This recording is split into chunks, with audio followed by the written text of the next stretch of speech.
Elizabeth Howell, and this is Psychic Sushi. And tonight we're going to be discussing how to have a great or have a good psychic reading. Now, this is a topic that is near and dear to my heart because I also work as a psychic medium. So I've been working for over 25 years as a psychic medium. And a lot of people who are interested in getting psychic readings or want to go to a psychic fair or want to find out more about, how to get a psychic reading, that's what this show is about today. So we're going to go ahead, and I have my wonderful panel friends here tonight who are going to help us discuss how to get a great psychic reading. And I have my great friends here tonight. I have Laurel Williams and Connie Gaylord, and both of them have worked many, many years as psychics, as readers. Connie specializes with angels. She's an angel channeler, and she works with angel healing energy. And Laurel Williams does everything. So Laurel does the tarot deck. She's a medium. She does palmistry. Laurel does astrology. She does past lives. She does numerology.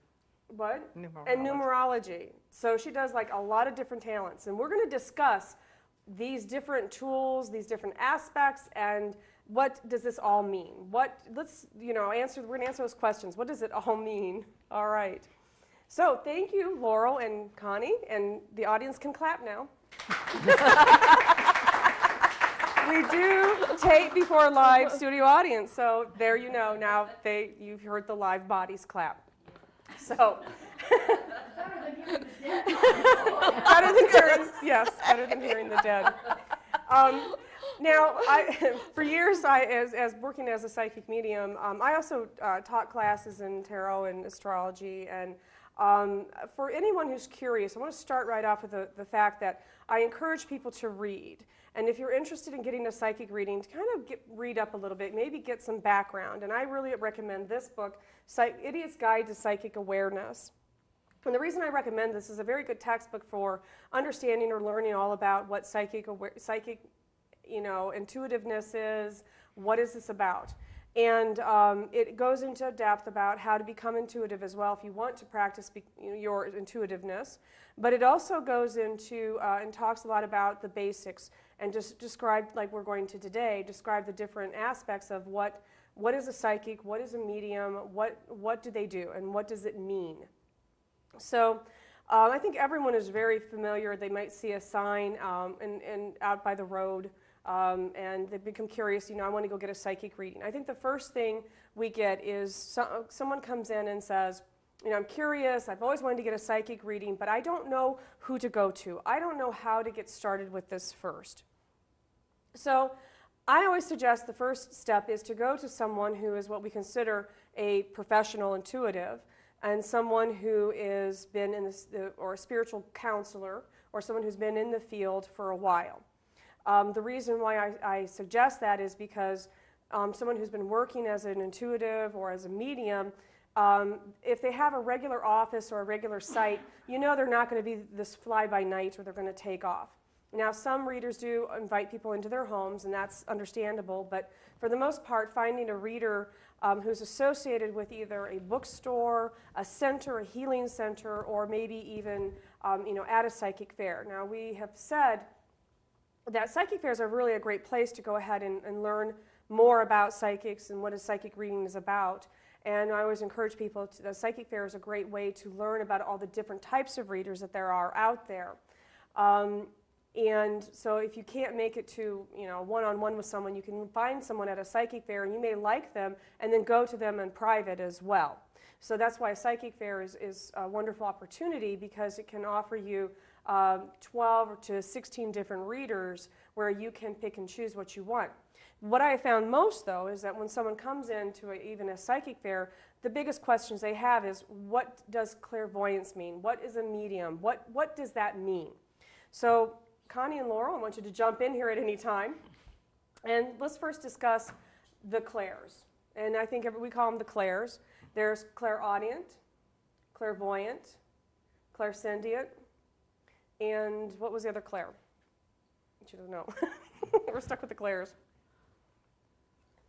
Clairvoyant. Yeah, we did. Well, clairvoyant. Well, describe, what is clairvoyant? Let's start with clairvoyant. I think it's the ability to tune into the energies that are around you and the things that are around you don't, it's like, and it doesn't always have to be with the person.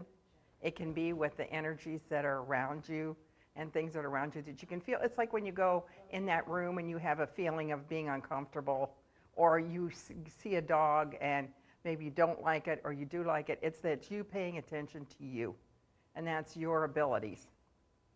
Well, I've also, okay, that's good. The important, to me, clairvoyance is vision or seeing, clear sight. So clairvoyance would be someone who sees pictures or images, not necessarily like maybe in their third eye, as we say, like would get a vision or they would get a picture in their mind about an upcoming event or a picture about something that's going to happen in the future pertaining to a client that they're reading. So clairvoyance is getting pictures, clear pictures. Clairsentience is clear like smells. And clairsentient is you smell a rose, or you smell cigarette smoke, like someone might have passed over and you can smell their cigarette smoke. This clairsentient is using actually the sense of smell. So clairsentience would be, what you smell. And some readers are very in tune to that they can smell a specific perfume that may be addressed to, like, let's say, grandma always wore a certain type of perfume. And the reader says, I smell eau de joy. Did somebody around you wear eau de joy all the time? Because they smell it. So it's clairsentient. The other clair is the clairaudience, clear hearing. Now, a clairaudient is a psychic who can actually hear a voice, but not hear voices as in schizophrenia. They hear a voice that's not their own voice that is inside your head. Now, we all have a little voice inside our heads. We all have that little thing that, I'm making out the shopping list, I've got to go to the bank. And then there's another voice, and that voice is your intuitive voice. And the intuitive voice kicks in, and that's when we get clairaudience. And clairaudience would be to be clear hearing, or hearing a spirit, or hearing a spirit guide, or hearing and getting a message. Now, with clairvoyance is not necessarily part of mediumship. Now, we're going to break down to explain what is a medium.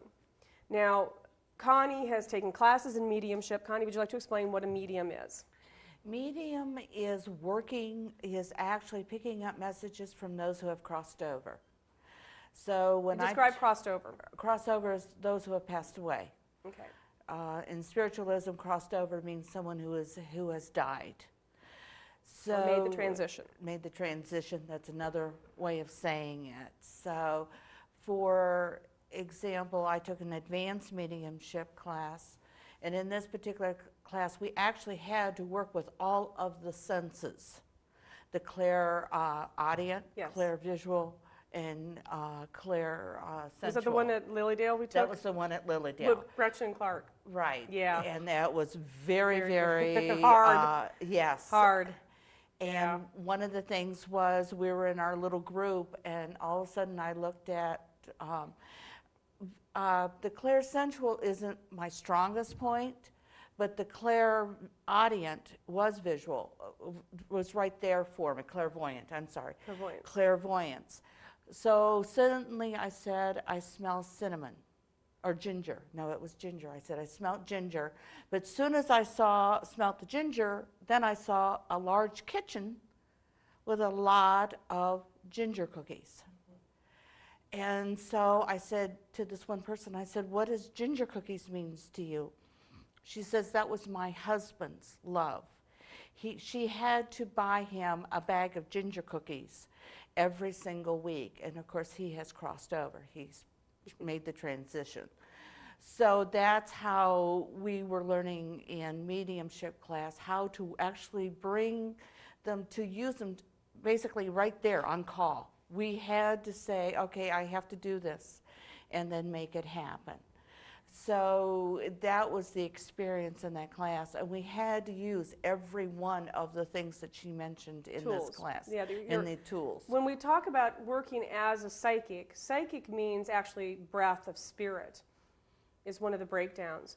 And working, the connotation psychic usually implies something that's unusual or different, but really working as a psychic means you're expanding your normal five senses to beyond, okay? So we call them maybe the 6 senses, but they're actually the 5 senses that are just expanded beyond what we can see, feel, taste, test, hear, smell. We're just expanding those senses into the etheric field, so to speak, or into the spiritual field. With mediums, I use the term medium is basically, I just say, you're talking to dead people. If you're a medium and you're talking to dead people, you know, that's what it's about. You talk to dead people. A medium, a true sense in a medium, if anybody has seen that show Ghost with Whoopi Goldberg and Patrick Swayze, it gave a very good example of a true medium, a true trained medium. A medium allows a disembodied spirit to actually speak through them, and not necessarily possess, but they speak through them, and they become messengers for that spirit. Now, I have witnessed a trained medium that actually does allow the spirit to actually almost enter their body, and I saw this woman's eyes actually change colors, her face changed. She was a very highly trained medium from Lilydale, and that was her specialty, and it's not recommended to anyone to actually do that. I myself personally read from my own higher power, and I consider myself a messenger. I listen, I hear clairaudiently, I hear the spirit speak to me, and then I convey what they said. And a lot of times for me personally, it's not clear. It's more like charades. But a medium talks to dead people. Now, not all psychics are mediums, all right? Correct? There are a lot of people who are wonderful psychics, but they're not mediums. They don't talk to dead people. But all mediums are psychic, all right? So if that helps anyone out there understand, if you go to a reader and they say, I'm a clairvoyant, I do the pendulum, I do this, I do that, but they don't say they're medium, pretty much, and you want to hear from dead Uncle Frank, that's all your reading is about, then go to a medium, okay? So if your intent when you go in to get a reading is to speak only to someone who's passed over, most likely you should pick a medium and work straight with that medium, correct? Yeah. Yes. Okay. So that kind of breaks it down to someone. But let's also talk a minute about what precognition is, premonitions, precognition. Some people kind of mistake premonitions and precognition for, you know, it is psychic, okay? But most of the times, premonitions are foreboding, feelings of forebodingness, that something bad is going to happen. I don't know what it is. And usually, precognition and premonitions all take place within more of the gut. And I have found most everyone has had some form of precognition or premonition within their lives. I felt, you know, something is going to happen, something bad is going to happen. I know that, you know, I need to call someone, or I need to not drive down that road today, or something like that. But mostly those come from more of a gut or instinctual, or what we call more of the lower base chakras. So, you know, if anyone says, I have a bad feeling about something, that would be premonition. Now, precognition is a knowing. I know the bridge over wherever is going to fall in. That's a pre-knowing. That is a premonition. All right, so that's the difference between precognition and premonition. Precognition is the feeling, something bad, don't know really what it is, but there's a bad feeling. And premonition is you have a specific idea or concept of what might be happening. I have a premonition the train's going to wreck, or I'm not going to get on the airplane today because my premonition says the plane's going to go down. Usually, both of those are very instinctual. And that also makes me want to also stress the fact that everyone is intuitive, yes? Everybody has that ability. It's intuition. The only thing that they need to do is learn how to work with it and learn how to trust it. That's the hardest part, and that only happens with practice. Trusting it, going along with it, and letting it happen. It's when you start blocking it or you stop listening to your intuition. How many times have people been out there and said, I had a feeling this wasn't right, or something told me not to do it, but I did it anyways? And then they realized afterwards they should have listened to their own inner voice or their own intuition. I have people write it down if they have a very strong premonition or at the beginning of the year, I'll say, write that down, put it, fold it up, put it in a drawer. And then your conscious mind talks you out of what your premonition was, Okay. and then take it out and look and see if you were right. That way you can trust yourself. Yeah. Now, when I tell people, when they come to me, I tell them, they're intuitive too. Everyone is intuitive. And I describe it as, just like God gave everyone the same bodies, the same muscles and bones. If someone works out every day and they build their muscles and become like Arnold, that's the same as someone who works as a psychic or as an intuitive. They work it every day. So it becomes stronger and stronger. They become more in touch with it. But it doesn't mean that the client or someone coming to you is not intuitive. Okay, everyone has a little bit of intuition to them. Everyone has a little bit of that inner knowing. And I guess intuition would be the best way to describe, would be a little bit of what you want to call psychic. Now, I know most men won't say the word psychic. Most men I know call it their gut. My gut told me. And then I know a lot of women that say, women's intuition. My uterus told me. I don't know. But, it's there, I mean, really, seriously, women's intuition, How many women, can sit there and go, oh, yes, it was my, because there is. We have a little bit of that intuition in all of us. But so that's the main thing is to understand that we're all on equal footing. So when you go to somebody, they're not above you. They're not supernatural. They're not, I don't know. They're not super special. No, they're not. And in fact, because they work it every day, they're able to help you work through situations. That's why in many ways we call ourselves spiritual counselors, because we're helping you use your abilities. We're helping you to see through a situation and help you, guide you a little bit in the alternatives, choices that you can make. Helping a person become better.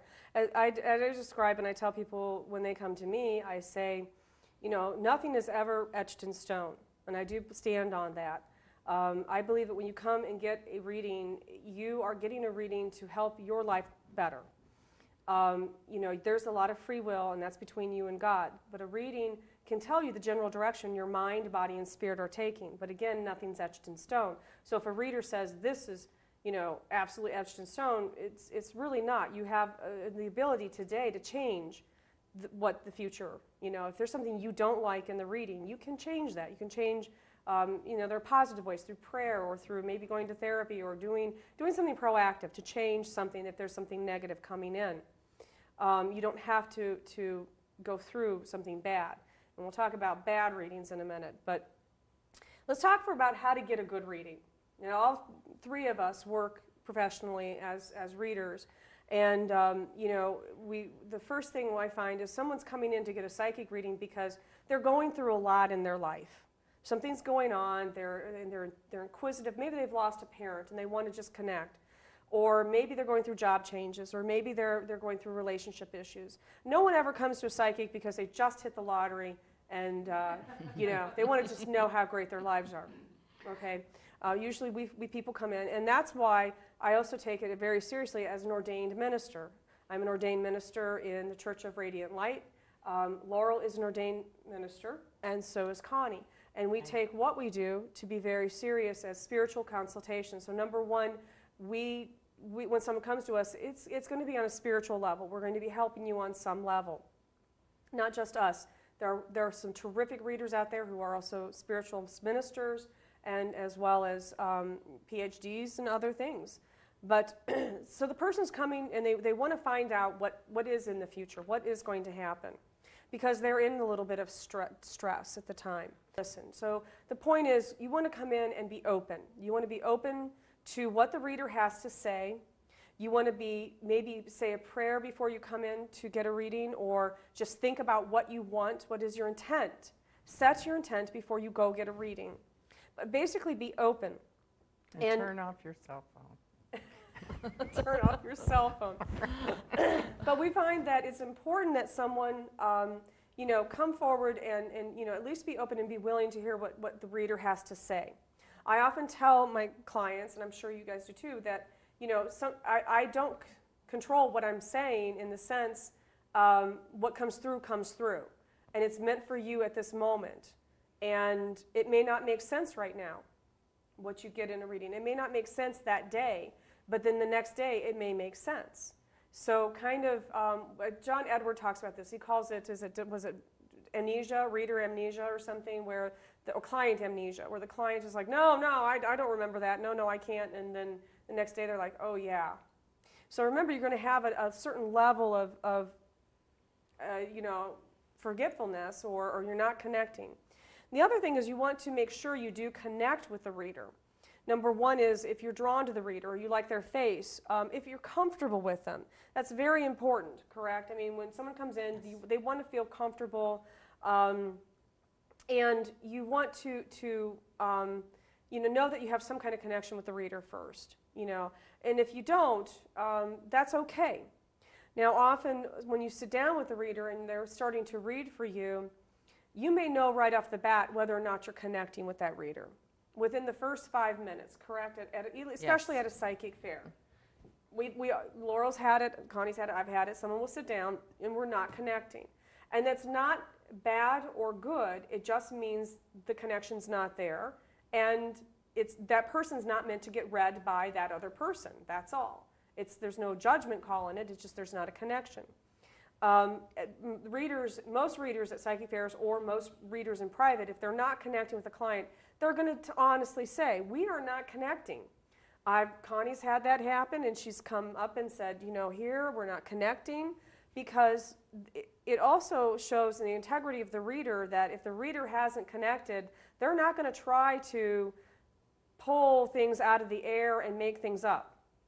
They're saying, look, I can't read you, but that's okay. So you want to look for someone who has that kind of integrity as well. What other points do people look for when they come to a reader? Laurel? If the feeling is normally, every reader works differently, but I always just believe in just putting the facts right out there. And it's if you don't want to hear the truth and you don't want to hear the facts, then don't come. I won't sugarcoat it for you or make you feel different. And usually what I try to do is find out, okay, this isn't working and this isn't working. So what can we do to get it to work? Because a lot of times somebody's upset at somebody, but they never want to know what's going on with that person. So if you ask, well, what's going on with him? A lot of times it'll make you understand.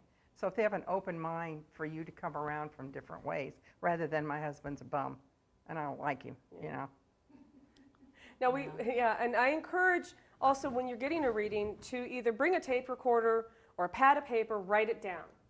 Write it down or record it, even on your iPad, your phone, or whatever. And I've had people come to me and go, is it okay for me to record? And I'm like, yes, please record this. I want you to remember what I'm saying, because I'm not. When you walk out the door, I'm not going to remember you, I might. But for the most part, what I said, I'm not going to keep track of that. So we encourage, you want it. If a reader tells you, oh, no, you can't record, spirits always break the recorders or something like that, don't listen to it. You want to write it down, you want to record. Also, when you come in to get a reading, you want to prioritize. You want to have a priority with what is important first and what you want to address and what's not important, I guess is the best way to put it. Are you running to look at future trends? Are you wanting to look at your job in details? And trust me, I have clients that come in with a list of details. I have one woman, God bless her, she brings in a list every time, 20 things, and she's checking them off as we go down. It's like she's got her priorities, and she wants to know details, specific details. And that's okay, because readers should be able to answer those questions or at least give you some guidance, correct, in those areas. Yes. Now, Laurel, you pointed out, too, that every psychic is different. So we want to maybe go over really quickly. Each person uses their intuition in a different way. They learn a different way to do this. There is several tools, what we call tools of divination, all right? Now, that's sounds really scary, divination. Yeah, but it's not. A divination is just a system for you to use, kind of like even ink blots, for the intuitive or the psychic person to reach out and see maybe into the future, to get some kind of grasp, some kind of framework that might be happening in the near future or the far future, that type of thing, so they can help you see what's happening 6 months down the road, 1 year down the road. So everyone has their different tools, just like everyone likes to use different carpentry tools or maybe different fishing tools. I don't know. I think that all readers have different ways of connecting. Now, Connie connects and works mostly with angels and spirit guides, and she works as a medium.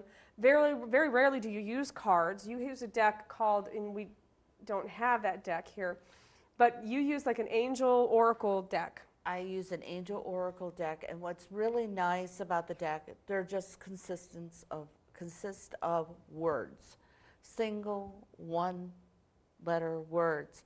And I have had clients come up, pick out the cards they wanted me to lay it out in the order that I do. And it's so funny to actually watch their faces as they look at the layout, because they're already getting the reading. They're already getting their answers as they look at the words as they come through. And what I usually do at this point in time is I laugh, because they already know the answer. But what I'm able to do then is to give them finer details, little deeper details, little different insights. About that time is usually when Aunt Sarah pops in and says, it's about time you got the message. Or then they would then tell me, what's their next steps going to be. Or sometimes the angel will come in and say, yes, and we will get you through this, and this is how we're going to get you through this. So that's how Connie works. So she works different. She doesn't really use a tarot deck. She doesn't use anything. Now, Laurel, on the other hand, does it all. Laurel has a toolkit as big as a Sears tall box. So Laurel, talk about your tools. What do you do? The thing is, all of them work the same way. Every tool. I have people that say, I don't want any tarot cards. Mm-hmm. I don't like tarot cards. Okay, then I'll do a straight psychic reading for them. Other people will say, well, I would like you to read this. This is my husband's shirt. This is my grandmother's jewelry. Yeah, and you can use that. And sometimes when it first starts out, I'll take a piece of their jewelry and I'll go on that. And a lot of times you can almost get through the whole reading with that. And like at a psychic fair where it's very quickly, you can't have people, shuffling a whole lot of cards. Right. You don't have enough time. So you'd use like the 6th card. And every person that came, if I do a party and they're all related or they all work the same card will keep showing up, but in a different position. Yeah. So it's that for each person. So the cards are not a hard and fixed thing. They just give me a clue. Okay. Well, I will expand on, I just used the word psychometry. Mm-hmm. Now, psychometry is a way of connecting psychically where you hold an object that belongs to another person, and you pick up the vibration that is on the object that is connected to that person, and most likely you will get either you might get some future feelings or events or past feelings or events. Psychometry is you actually pick up that vibration in your hand, you feel it in your body, you feel it kind of empathically, you feel it, so it helps you connect to that person. So psychometry is a vibration often of an object, so it could be glasses, it can be anything, jewelry, that type of thing. Now you also read palms. Yes. Was another tool. Now that's a very old-fashioned tool. That's kind of very almost cliche-ish kind of a tool. But I have tried to study palms, and I'm really rotten at it, and I find you to be very good at it. So you have studied palms, and palmistry is another way of divination, and it is about, I'm going to hold up my purple hands, but it's basically looking at the lines in the hand, the palm, and that's the start place. You look at the lines, and then psychically or from that person's vibration, then you could go on from them. Now, there are very scientific palm readers who have a mirror and do every little thing, but usually if I start with the major ones and the shape of the hand and things like that, then it just kind of opens up and the rest of it comes in, and the lines in your hands change all the time. So it's not fixed forever. So as a divination point, it changes. Tarot deck, really quickly, the tarot deck is a system that is based on Egyptian and as well as the Rider-Waite, which was, I don't know, started, what was it, 1700s? But basically, I say to people, the tarot deck is basically ink blots. To me, there are images, and there are images within the images, and they're basically ink blots that help you connect or trigger your intuition. The tarot deck has certain structure to it and meanings to different cards and things like that. But for the most part, again, it's more like ink blots, something that you look at. There are hundreds of different ways of divination. So, I mean, there's reading tea leaves. There is crystal ball, crystals. There is runes. Oh, pardon me, runes. Got the runes. Runes are the ancient Celtic or Norwegian form. I didn't bring any runes today, but the runic alphabet is on 12 stones, I believe it is, and you use those to divinate with. Astrology. Astrology is a science. Astrology takes years and years to understand. Laurel is an astrologist, so am I. I work as an astrologist, and astrology is a science. It's technical. It's mathematical. It's very, what would you say, right brain or left brain? More right brain, maybe. Yeah. Numerology. Laurel does numerology. Describe numerology. Numerology is taking numbers and putting them in a pattern. Like if you move into a new house, you want to take the numbers from your house and add them together, except you never, 22, 33, you never put them down. You know, if you go across and say it's 4, 4, 4, 4, 4, 4 and 4 is 8, 8 and it's 16, 6 and 1 is 7, so your house vibrates to a 7. So the vibration of 7 is usually looking within, getting balance. So, you know, depending on your personality, it depends. If you get a house that comes to an 8, a lot of times that's good for money. But maybe you want to do something else, you want to be more spiritual or something. You don't really want a house that's 8. It's like astrology. There's no bad sign, and there's no good sign, and there's no bad number, and there's no good number. It's just how you decide to use them. But a lot of times people will look at that. What's the date today?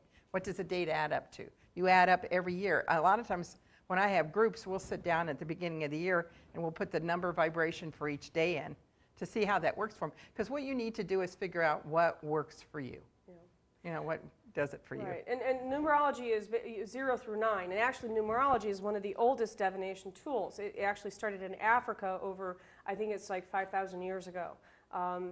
Also the pendulum, we didn't have a pendulum today, but the pendulum is a good tool for yes and no questions, as well as using gemstones.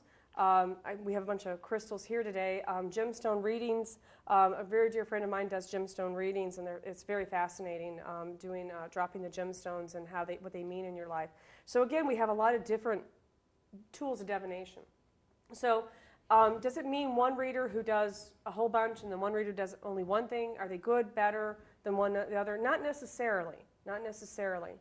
So when you go get a reading, you want to find a reader that you're comfortable with, right? Now, we want to talk about good and bad now. And we're going to go more into the bad. A bad reading, a bad psychic reading. You know, you need to ask questions, okay? This is a business. It is, you know, you are a consumer when you go to get a reading. And so you need to, you can ask questions of the reader. So you want to ask the person how long they've been in business, yes? Yes.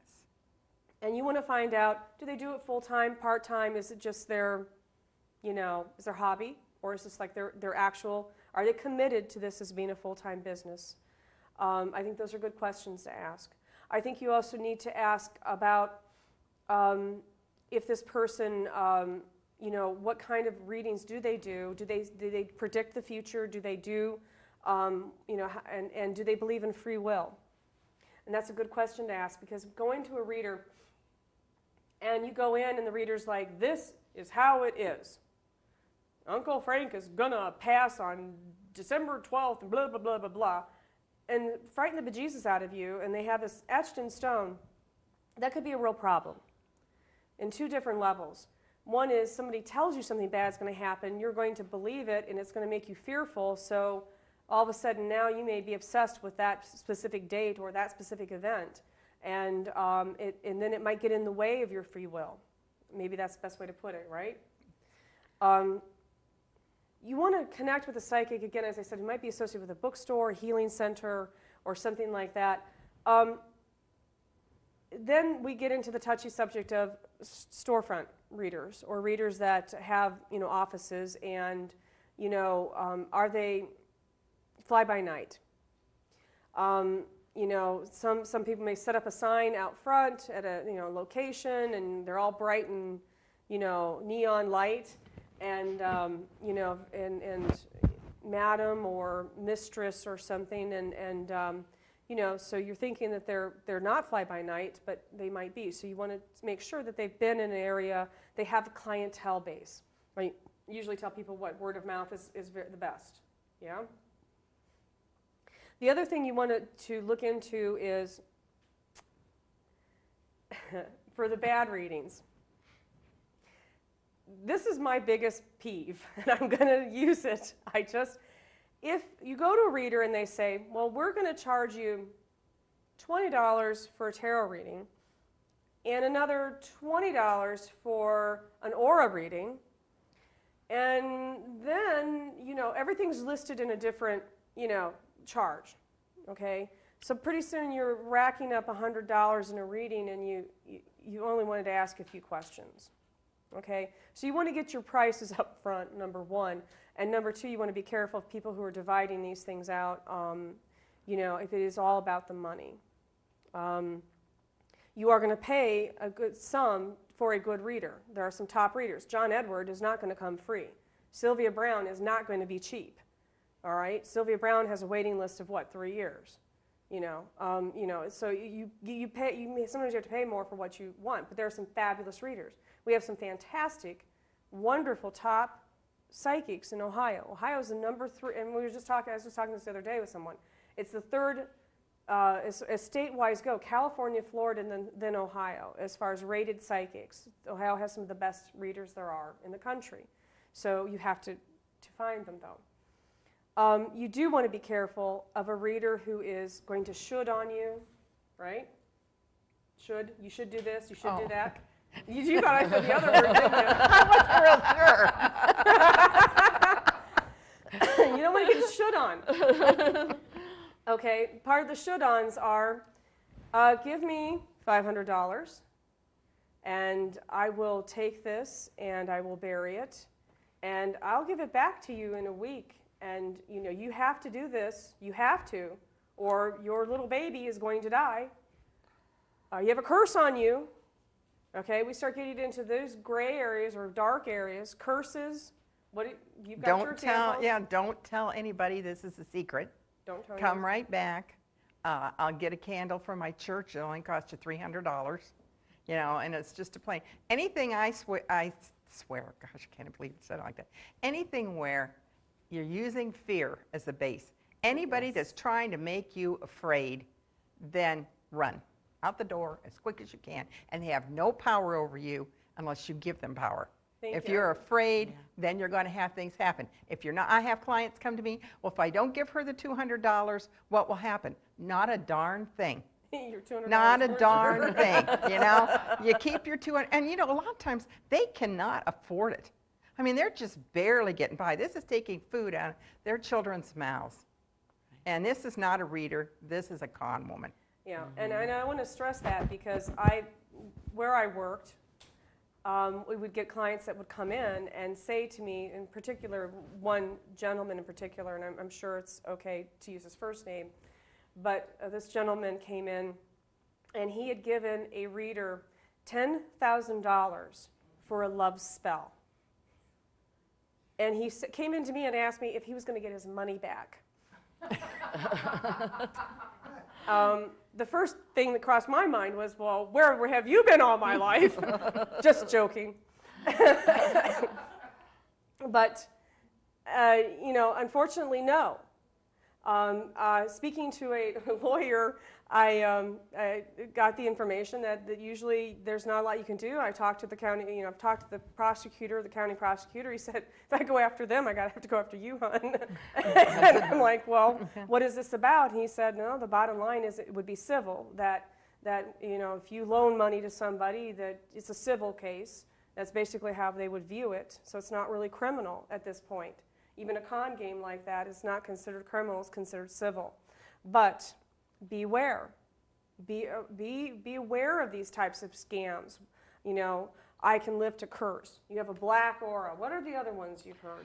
I've heard I'm the only one who can talk to your spirit guides for you. And if your mother dies before the curse is off, I'll never get her. Because I've gone to these people just to see what they're like. And even though I'm experienced and I know what's going on, they make me uncomfortable. The first few minutes I leave, I'm very uncomfortable. You're going to die. I like the one that goes to me, you're fat. It's like, oh, what a big surprise. I didn't know that. And don't go to the doctor. Yeah. I'll take care of you. I think that it's very important to stress the fact that in any profession, you're going to have good and bad professionals, doctors, lawyers, and I think the same in this profession. So you do want to wise up. You're a consumer. If you're not happy, if someone is trying to pull that game with you, run, walk, get your money back, don't worry about it. And if they're going to curse you, no, they're not. It's a matter of what you believe, and if giving them power, as Laurel said.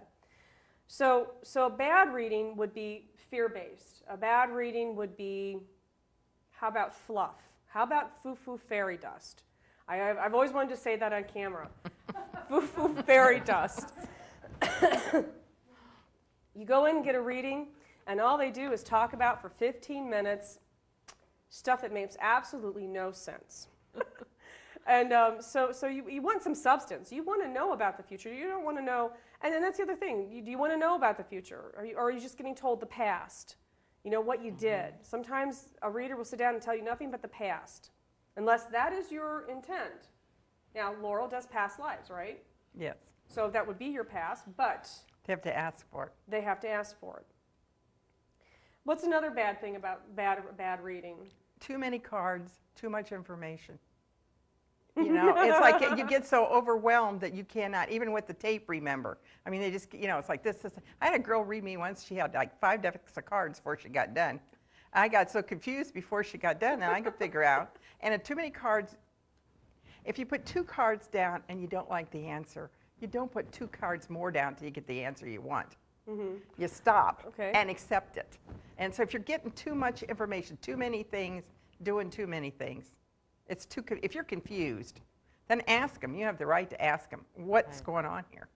Oh, that's a good point, too. Readers who tell the people what they want to hear, not necessarily what they should hear. Right. And boy, we know some of those readers.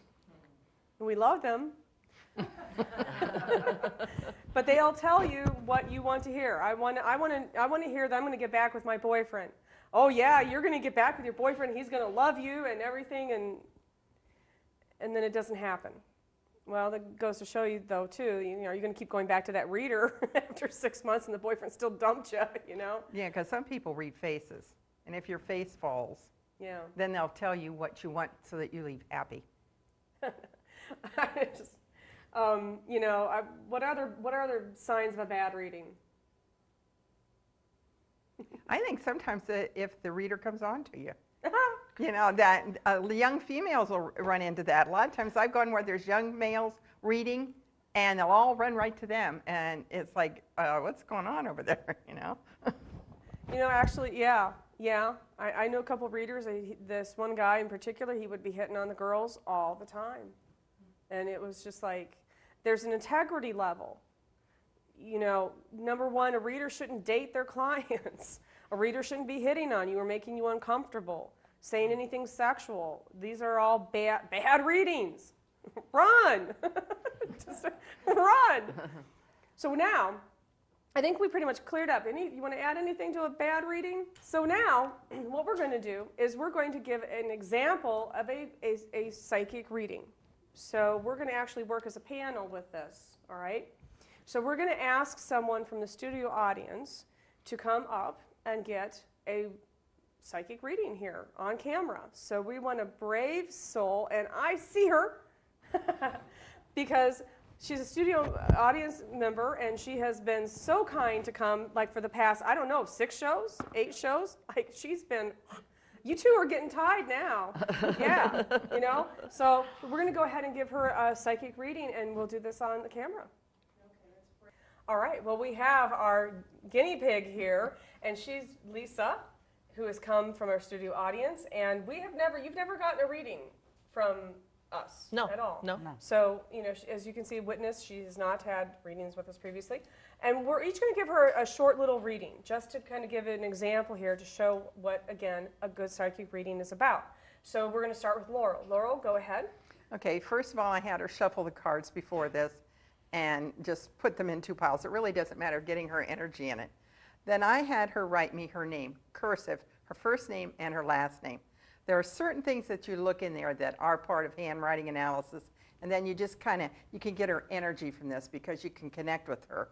So in looking at this, and the difference, usually the first name is your childhood, and the second name is your adulthood or a marriage. You look to see what was she like as a child, what is she like as an adult. As a child, she was much more open to people.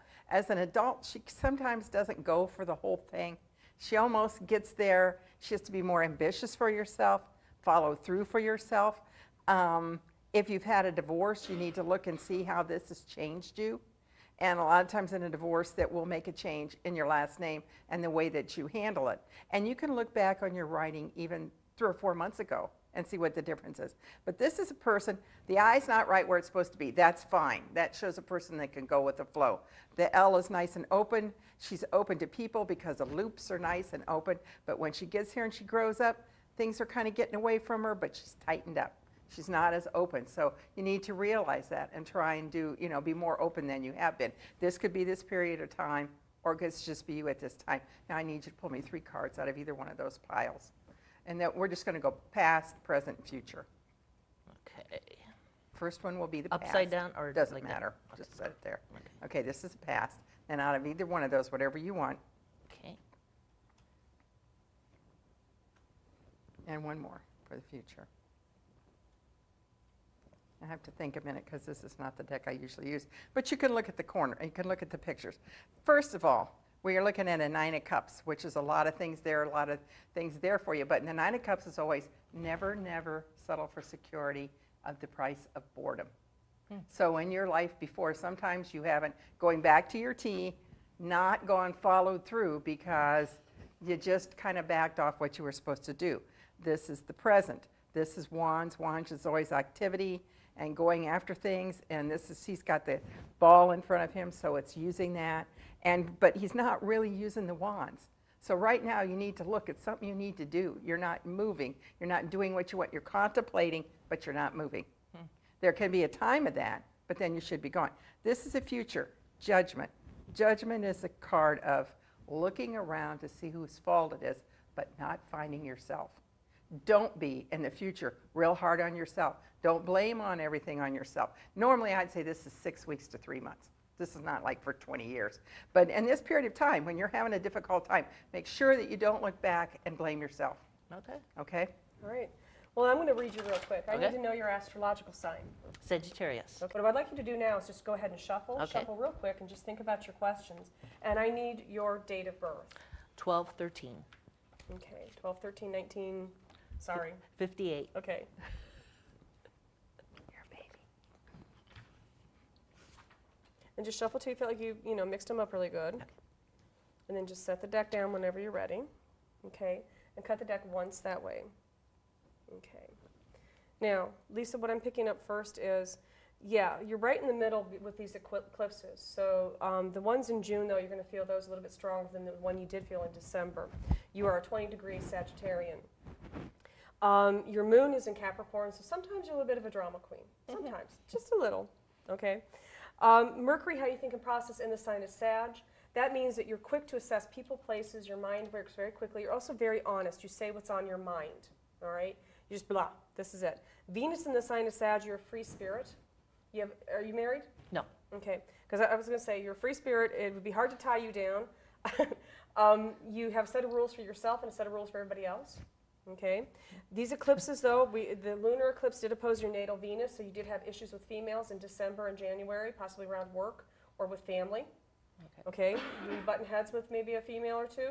Yeah. Okay, your natal Mars, which is work, energy, and career, is in the sign of Taurus. You're hardworking. You don't mind rolling your sleeves up, working with your hands, doing something physical. Labor is not scary. What do you do? Social worker. Okay. You have a natal, your Saturn, which is in the sign of Sag as well. You have a Saturn Sun, Saturn Venus. That tells me you have a lot of karma with not only relationships, but with yourself, okay?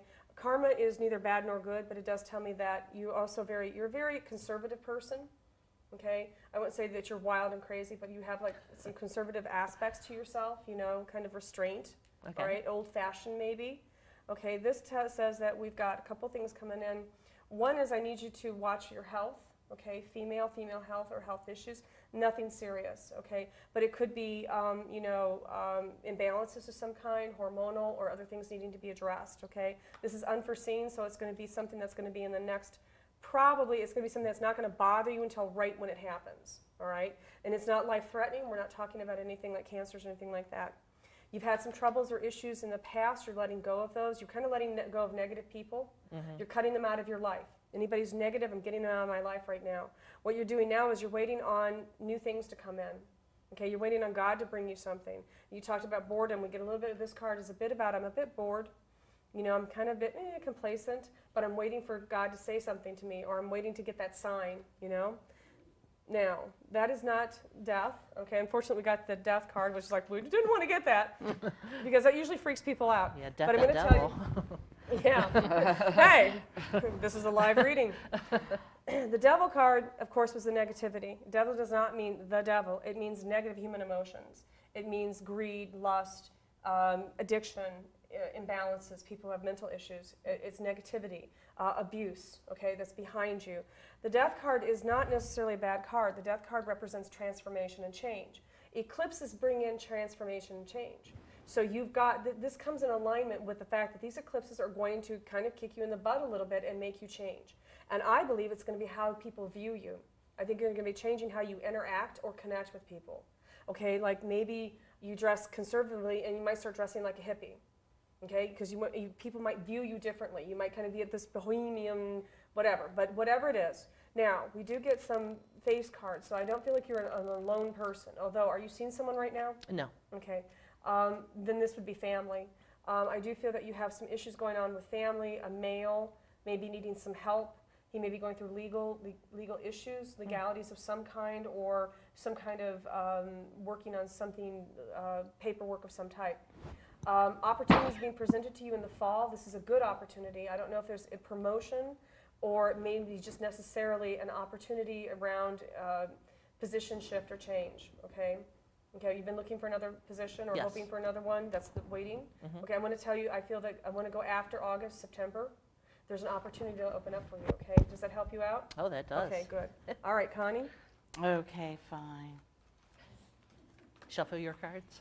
Yeah, go ahead and shuffle them. I will have to tell you, though, I've never used those cards, but I think they're close enough to what They I feel work with. Yeah, and I've worked with her cards before, so. Okay.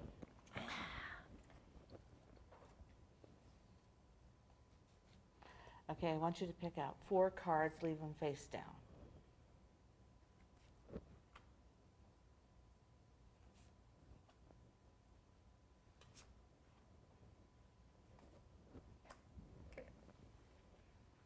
Now, I tend not to read cards in reverse. I will turn it around.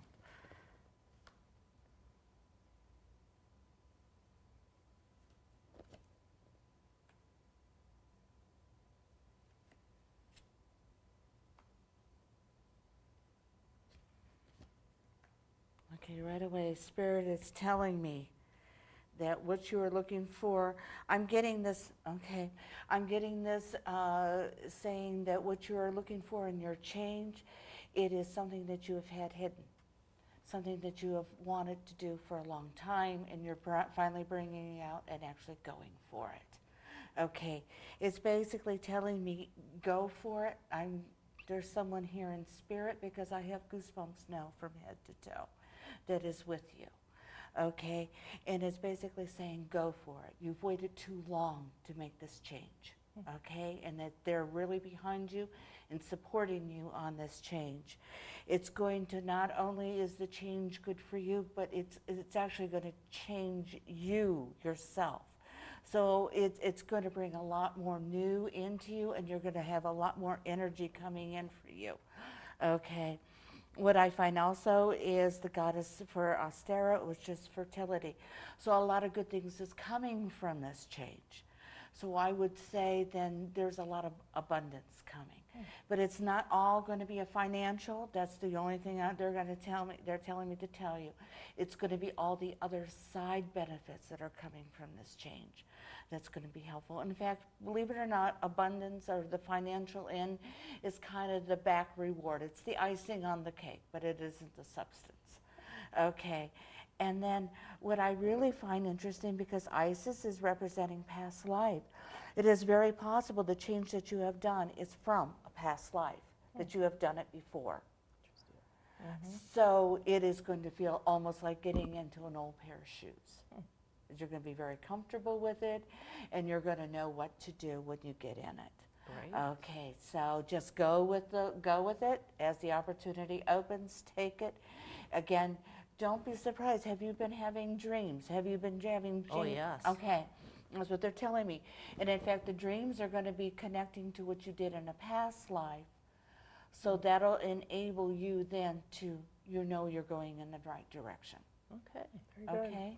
We got some consistencies with the different readers, Wow, right? yeah. You noticed that you got, some things were consistent, and that's what's, when you get things that are consistent with readers, that's positive. You know that there is something etched there a little bit that you're going through. Did any of that make sense to you today? A lot. Okay. It answered a lot of questions. Very good. So that is an example of a good psychic reading. Well, where was the topic? no, see, that started. Okay.